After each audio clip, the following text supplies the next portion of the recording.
The Foundation Era. People always start the story with Kool Herc, but to me, the roots go even deeper. In Brooklyn, there was Grandmaster Flowers, a DJ who could turn a neighborhood dance into a full-blown event. Up in the Bronx, Disco King Mario was shaking the parks with his custom sound system. DJ Hollywood was blending rhythm and charisma, rhyming over the mic in ways people had never heard before. And Grand Wizard Theodore was out there experimenting with vinyl, finding new ways to make records talk. Then in 1973, Kool Herc threw a party at 1520 Sedgwick Avenue. He took 2 copies of the same record and looped the break, which gave that raw drum section that everyone waited for using 2 turntables. That loop kept dancers locked in, and the MCs started talking over it. That night became the spark. No charts, no radio, no corporate money, just rhythm, community, and the birth of a sound that would outlive all of them. The block party era. Every weekend somebody had turntables set up in the park or outside a building. You could hear the bass long before you got there. Open air, no permission, just sound and people moving together. Grandmaster Flash was pushing DJ skills into something precise, cutting, mixing, and rewinding breaks until it felt surgical. Africa Bambaataa brought unity to it all with the Zulu Nation, giving hip-hop a code and a culture. Then the Sugar Hill Gang did something new. When Rapper's Delight came out in '79, nobody believed rap could be on the radio, but suddenly it was everywhere. Then came The Message, Grandmaster Flash and the Furious Five, showing what real life in the city sounded like. That track opened people's eyes. It was poetry and pain sitting on top of rhythm. The sound was evolving fast. The streets had turned into classrooms, and every DJ and every MC was figuring out a new rule for what this thing could become. The Fresh Fest era. By the mid-'80s, hip-hop had left the parks behind. What started with block parties was now rolling through arenas, television, and magazines. You could feel it breaking into the mainstream, louder, flashier, more confident than ever. Run DMC led the charge. They stripped rap to its core, hard beats, sharper flows, pure attitude, and the world locked in. When they linked with Aerosmith for Walk This Way, it shook everything. Suddenly rap was on rock radio and all over MTV. LL Cool J became the face of solo stardom, young, hungry, and impossible to ignore. He had the charisma, the drive, and records that filled arenas on their own. The Fresh Fest tour brought the culture together, packed stadiums, flashing lights, and fans from every city shouting every bar. And right around then, Salt and Pepper stepped in with Push It, 2 women commanding stages with the same confidence as the men. Their success proved how wide the door had opened. By the end of this era, rap filled every corner of youth culture. The sound was evolving, the artists were hungrier, and a new wave was already waiting to take things to another level. The golden age. By the late '80s, hip-hop had grown up. The sound, the message, the attitude, everything felt sharper. Rakim was calm, surgical, and completely in control. Every line felt like he'd built it with geometry. Then came KRS-One, using the mic like a classroom, mixing street energy with pure education. Public Enemy turned that same passion into a movement. Chuck D preaching over walls of sound from the Bomb Squad, who made noise feel like revolution. The East Coast had its rhythm, but each borough was crafting its own identity. EPMD kept it funky and technical, while Big Daddy Kane and Cool G Rap raised the lyrical bar so high that new MCS started treating rhyme schemes like a sport. And behind the boards, DJ Premier and Pete Rock were building that raw boom bap foundation that would carry hip-hop into the next decade. But it wasn't all aggression and politics. There was color and soul too. The Native Tongues crew, Tribe, De La Soul, Jungle Brothers, Queen Latifah brought warmth and wit into the mix, sampling jazz, funk, and everyday life. Out west, Ice-T was painting street life with precision long before gangsta rap hit the news. Then NWA came through like a shockwave, and suddenly every suburb in America knew what Compton sounded like. Down in Oakland, Too Short was turning hustler stories into platinum records, and showing that the Bay had its own game entirely. Even the Beastie Boys evolved. Their Paul's Boutique album in '89 turned sampling into a science, and just as hip-hop hit its creative peak, it broke into the global mainstream. MC Hammer had stadiums dancing in parachute pants, selling millions of albums, and turning rap into a spectacle. Then Vanilla Ice released Ice Ice Baby, the first rap song to ever hit #1. The culture had gone worldwide and everyone was paying attention. The gangster era. Out west, Dr. Dre was rebuilding his life. He just walked away from NWA, still grieving the loss of his younger brother, and poured everything into finding a new sound. He'd been experimenting with synthesizers since Straight Outta Compton, but on The Chronic, he perfected it. That G-Funk sound, smooth, hypnotic, soaked in bass, became the new identity of the West Coast.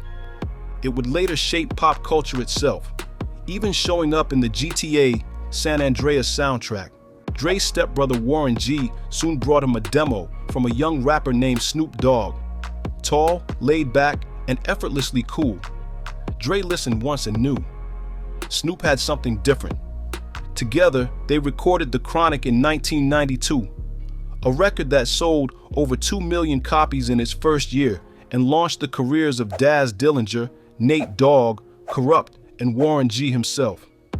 The sound of California had a face, and it belonged to Death Row Records, the empire built by Suge Knight, a man whose influence carried both power and fear.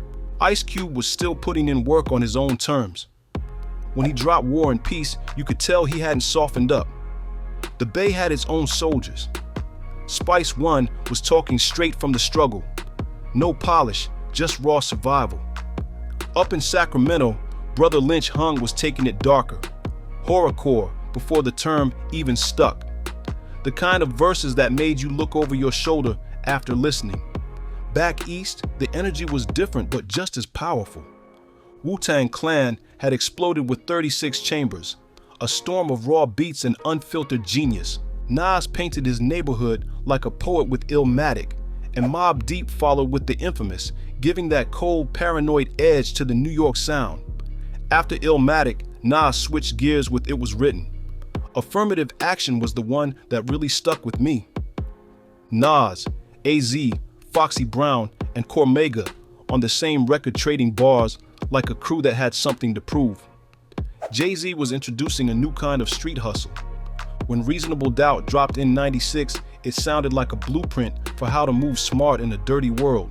Then the Notorious B.I.G. stepped up, smooth, commanding, and untouchable, turning Bad Boy Records into a powerhouse. Down south, Scarface and the Ghetto Boys were cutting deep into pain, religion, and survival. In Atlanta, Outkast dropped Southern Playlist Cadillac Music, announcing that the South had arrived. And in Cleveland, Bone Thugs and Harmony were bending harmonies and flows in ways no one had ever heard. Then came Tupac Shakur. He could speak to love, anger, and revolution, all in the same breath. When Tupac joined Death Row, everything ignited. The feud between Death Row and Bad Boy had left the studios and taken over the world's attention. By 1996, both Pac and Biggie were gone. Two giants from opposite coasts gone within months. And while the world was still reeling from those losses, Dr. Dre quietly stepped away from Death Row and started something new. Aftermath Entertainment, the mixtape era. Dr. Dre came back stronger than ever with 2001. The album was meant to be called 2000, but Suge Knight, still bitter over Dre's exit from Death Row, tried to block him by dropping a compilation under that title first. Dre flipped the move into motivation, renaming his project 2001 and making it sound like the future had already arrived. Released at the end of 1999, it reignited the West Coast with tracks like Still Dre, Forgot About Dre, and The Next Episode. Aftermath Entertainment soon found a white kid from Detroit who could rap like no one else, Eminem. When the Marshall Mathers LP in 2000, it flipped the whole industry on its head. It wasn't clean or safe. It was sharp, funny, violent, and genius. Soon, Aftermath would grow even bigger, pulling in names like Eve and Busta Rhymes, proving Dre could rebuild an empire from scratch. Back up in the Bay, cats like Mac Dre, Too Short and E40 kept the independent grind alive, selling tapes out the trunk, talking slick, and proving you could own your city without radio play. Missy Elliott and Timbaland brought alien-sounding beats and wild visuals that felt years ahead of everyone else. Then came Pharrell and the Neptunes, flipping the whole sound. Clean bounce, space-age drums, and hooks that made every record sound expensive. The Fugees brought soul and message together with the score. Lauryn Hill, Wyclef, and Pras proved bars could go worldwide and still feel local. 8 Grammys for Lauryn made her a shining star of this era. The beef between Jay-Z and Nas became the talk of the whole game. Jay fired first with Takeover, breaking down Nas bar for bar on the Blueprint. A few months later, Nas came back with Ether, and that track lit the streets on fire. Lil' Kim was another force in that stretch. Bold, confident, and completely unapologetic. Uptown, Dipset, and the Lox were carrying New York on their shoulders. Cameron, Jules Santana, and Jim Jones had Harlem glowing in pink minks and Heatmaker's drums, while Jada Kiss and Chic Luce kept Yonkers raw and hungry through D-Block. And behind much of that New York energy was Swizz Beatz, the producer who turned aggression into an art form. Then came DMX, growling through the mic like he was exercising something. In one year, he dropped It's Dark and Hell Is Hot, and Flesh of My Flesh, Blood of My Blood, both going multi-platinum. The industry hadn't seen that kind of intensity since Pac. Ja Rule, Ashanti, and Murder Inc. were flooding radio with melodic anthems, love songs, and street talk, a reminder that hip-hop could be ruthless and romantic at once. Not everything from that era was shiny or radio-friendly. Deep in the underground, Immortal Technique was creating something haunting. His track Dance with the Devil was a story that stayed with you. The first time I heard it, I had to sit in silence when it ended. Out west, Madlib and the Stones Throw Crew were running a different lane. Dusty loops, jazz chops, and pure creativity. 50 Cent turned that grind into a blueprint through the teachings of Jam Master Jay. He caught the attention of Eminem and Dre, and when Get Rich or Die Trying dropped in 2003, it made him the biggest rapper on the planet. With him came G-Unit, a crew that felt unstoppable. The Game, Dre's next West Coast protege, joined the group and gave them another wave of hits with the documentary. Out west, Nipsey Hussle was turning mixtapes into a movement, selling CDs out of his car, flooding the blogs with the Marathon series, and proving independence could be a business model long before it was a hashtag. Down south, the sound was shifting fast. Outkast were changing things up with Aquemini and Stankonia, colorful, experimental, and timeless. In Atlanta, T.I. was naming his music trap for the first time. Down in Memphis, 3 6 Mafia were building a sound that was dark, heavy, and straight from the streets. It was the kind of music that made you screw your face up when the bass hit. Over in Texas, UGK were putting Port Arthur on the map. Their track Big Pimpin' with Jay-Z was a big statement for the South. Back in New York, the conscious side was still alive and fighting for balance. Talib Kweli and Mos Def kept lyricism front and center with Black Star, proving intelligence could hit as hard as any street record. A few rappers were still carrying the torch for pure lyricism. Royce, the 5'9", teamed up with Joe Budden, Crooked I, and Joel Ortiz, giving the underground a supergroup that could go toe-to-toe with anyone and keeping bars alive. Proof that pen game still mattered even in the digital age. Then came Kanye West, a producer who refused to stay in the background. When the College Dropout hit in 2004, it made Vulnerability sound powerful. Never Let Me Down was a track that touched my soul. The internet was waiting in the shadows, and it was about to change everything. The blog era. Mixtapes went digital, and suddenly the entire world was one upload away from hearing your story. Sites like DatPiff, Two Dope Boys, and Nah Right became the new record stores. If your name showed up there, people paid attention. Lil Wayne ruled that world like no one else. While most rappers dropped one project a year, he He was releasing music faster than the internet could keep up, proving he was the best rapper alive. Soulja Boy came out the blue with a self-released anthem that took over. Crank That turned YouTube into the new record label, showing that a teenager with internet access could move like a major. Kanye West's 808s and Heartbreak changed everything, turning pain into melody and emotion into style. Akon was taking over the airwaves. His mix of R&B smoothness and street grit gave rap a new kind of crossover pull. Through Convict Music, he helped introduce artists like T-Pain and even Lady Gaga, quietly shaping late 2000s radio before streaming was a thing. Lupe Fiasco was carrying the torch for conscious rap into the mainstream. Lupe felt like the bridge between golden era thinkers and blog era dreamers. Jay Electronica took a different route, barely dropping music but still shaking the culture with just one track. Exhibit C felt like prophecy on a beat. It was such a powerful track that it was remixed by Crooked I, The Game, AZ, Lil B, and Conway the Machine. Lil B single-handedly gave rise to cloud rap by flooding MySpace and YouTube with hundreds of songs with a camera in hand and no label in sight. Then came the artists who grew up online. Drake, J. Cole, Wale, and Kid Cudi built their audiences one download at a time.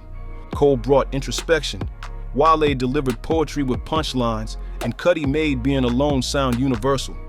Blow Up by J. Cole was a track that put him on the map for me. I had it on rinse and repeat. Out in Los Angeles, a wild collective called Odd Future was setting the internet on fire. Tyler the Creator, Earl Sweatshirt, and Frank Ocean were uploading music, sketches, and chaos, all from bedrooms and skate parks. Early tapes like Bastard felt raw, offensive, and brilliant all at once. Nicki Minaj stormed in with her third mixtape, Beam Me Up Scotty, taking over verses with unmatched confidence and wild creativity. Nicki went on to dominate the era and continues to do so. Mac Miller came up out of Pittsburgh, dropping Kids and turning high school stories into nationwide soundtracks. Even a teenager with a mic and a laptop could go global overnight. And in the background, a quiet voice from Compton was beginning to rise. Kendrick Lamar released Overly Dedicated, mixing raw storytelling with the consciousness of a poet. The trap era. By the time the blog scene started cooling off, the South had already taken the wheel. Trap wasn't new. T.I. had named it back in 2003, but now it was a full-blown movement. Gucci Mane was at the center of it all. He dropped so many tapes that people lost count. He was running the streets and the internet at the same time. And the craziest part, half the rappers we know today came up under him. Future, Young Thug, Migos. They all passed through Gucci's orbit one way or another. Out in Chicago, Chief Keef was building his own world. I Don't Like and Love Sosa turned the internet into a war zone. That was drill. Cold beats, straight aggression, and no filters. Keef was only 16, but he had the city and the internet in a chokehold. Drill wasn't clean, but it was real, and that's why people gravitated to it. Meek Mill had Philly going crazy with the Dream Chasers tapes. His hunger came through every verse, the kind of yelling that made you believe him. Yo Gotti held Memphis down through all of it, dropping cocaine music after cocaine music, pure street consistency. And somewhere in the mix, a lanky kid named Young Thug started mumbling melodies nobody could understand, but everybody could feel. The SoundCloud era. By the mid-2010s, rap had fully moved online. You didn't need a label or a studio anymore. Just Wi-Fi, a mic, and a SoundCloud link. XXXTentacion and Lil Peep led that wave. One pure chaos, the other pure heartbreak, and both were gone before the world was ready to lose them. Then came Lil Uzi Vert, 21 Savage, Playboy Carti, and Lil Yachty, each their own brand of crazy. Before that new school fully took over, guys like Rich Homie Quan and Fetty Wap had already started blending melody and street talk. Type of Way and Trap Queen were everywhere. Hooks so catchy they didn't need radio. Out in Houston, Travis Scott coined psychedelic trap as the new wave and started filling out stadiums with his tours. In New York, Cash Cobain was cooking a whole new flavor. Low-key samples, whispered flows, and underground swagger. It was lo-fi but classy. Then came Cardi B, straight out the Bronx with nothing but hustle and attitude. She became the first solo woman rapper to win a Grammy for Best Rap Album. Down in Florida, Kodak Black, Denzel Curry, and Ski Master Slump God were building their own sound, gritty, weird, and unpredictable. Then Juice WRLD came along and tied it all together. Lucid Dreams made sadness go global. He turned freestyles into feelings and became the voice of a generation overnight. Chance the Rapper kept the bright side alive with acid rap and Coloring Book, while A$AP Rocky and Joey Badass held it down for New York. Style, bars, and legacy. Producers like Metro Boomin, Pierre Bourne, and Southside made sure every drop hit like thunder. SoundCloud turned bedrooms into stages and kids into stars. And just as it peaked, the scene started evolving again. Streaming, algorithms, and TikTok were about to rewrite the rules all over. The streaming era. By the time the new decade hit, streaming had taken over.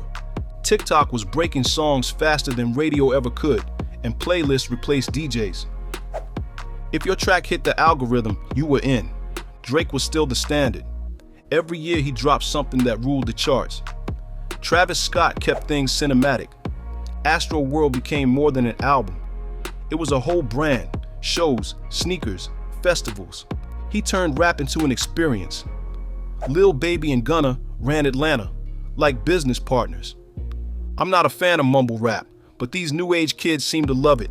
Megan Thee Stallion brought power and personality, and her Grammy wins set a new standard. Then Pop Smoke came through with Brooklyn Drill.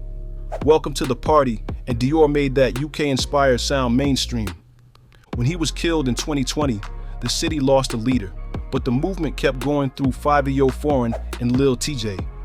Rod Wave and NBA Youngboy turned pain into playlists, emotional, raw, and loyal to their fan bases. Cardi B and Nicki Minaj stayed dominant. Two different energies, same impact. The modern era.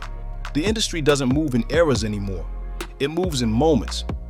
One viral clip can change a career overnight, and one flop can bury it just as fast. But let's be honest, it's not the same anymore. The gangster era, mixtape, and the blog era were the best. The new age stuff doesn't really hit the same anymore.